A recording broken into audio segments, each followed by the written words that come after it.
Good morning, everyone. Welcome on into North Dakota today. Right now, we're taking a moment to take a look at our health. With the daylight saving time this past weekend, some of us may be struggling with adjusting to the time changes when it comes to our sleep schedules. We have Dr. Stephanie Hanson joining us in studio this morning to hopefully give us some guidance. Good morning. Good morning. Are we all feeling it? Because I know I'm feeling the difference. I struggled Monday morning, I'm not going to lie.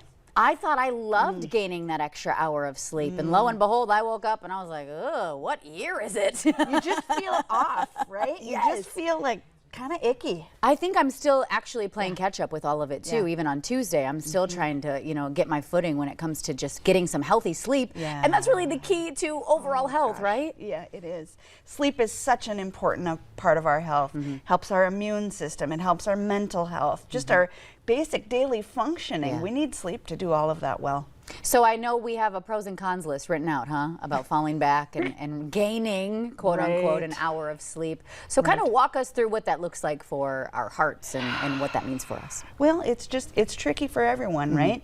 Because our bodies become accustomed to a certain circadian rhythm and a certain routine. And to artificially change that, even by an hour, which feels like it shouldn't be a big deal, it does increase your cortisol levels, increases your stress, and can have those negative impacts on your body. So it's okay if you're feeling it, everybody, because so are we. So would you say it's easier to fall back to gain the hour or lose an hour, or are they both equally kind of not great? Both.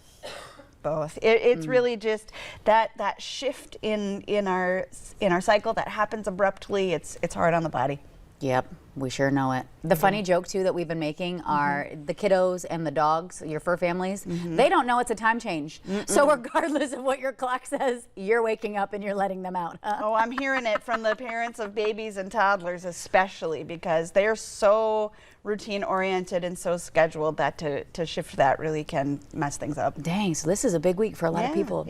So what are we suggesting in the realm of trying to get that sleep schedule under control and really try to rein it in and get ourselves feeling more regular? Yeah, well, routine.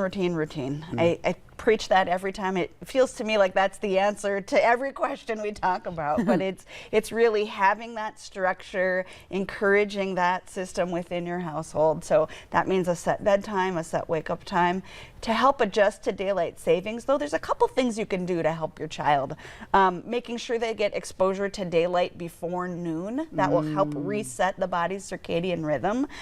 Getting at least an hour of exercise. Get their heart pumping, get them sweating a little bit. That can help them feel ready for rest and have more restful sleep too. So that was for the kids, but as adults we should be doing that too? Same. Got it. Yeah. So is it ever appropriate to use melatonin or any type of sleep aid to kind of get back in track? It's a mixed bag. Okay. It's a mixed bag. What I always tell people is that melatonin is not studied the same way that other medications are that we might use. Okay. It's considered a nutritional supplement, and there's been a lot of concerns raised that there may be hidden ingredients in there, that the amount of melatonin may not be what's advertised on the label. So I always say proceed with caution. Now, in general, it probably is reasonable to use a small dose of melatonin if your child is having difficulty falling asleep and you're trying to readjust that schedule. But I would encourage you to talk to your child's pediatrician about it first, just so you can get some advice on the what's and the hows and the how longs, and just to really make sure that you're doing it safely. Sure. Wow. All right. A lot to think of. And what else is going on in the realm of health? Are we okay? Oh, well, we're seeing cold and flu season. Sure. It's rearing up. I'm going to work in the urgent care tonight, so we'll see what comes my way. But coughs, colds, little bit of stomach bugs, always seeing hand, foot, and mouth, and strep. Wash your hands. Okay, 'tis the season. Where can folks go for any other information about Sanford? You can check us out on our website, sanfordhealth.org, or you can call our pediatrics clinic, 701-234-3620. Wow. All right. Thank you so much for coming on and explaining the do's, the don'ts, and the ins and outs of what's going on with our health. Thank you so much. Thank you.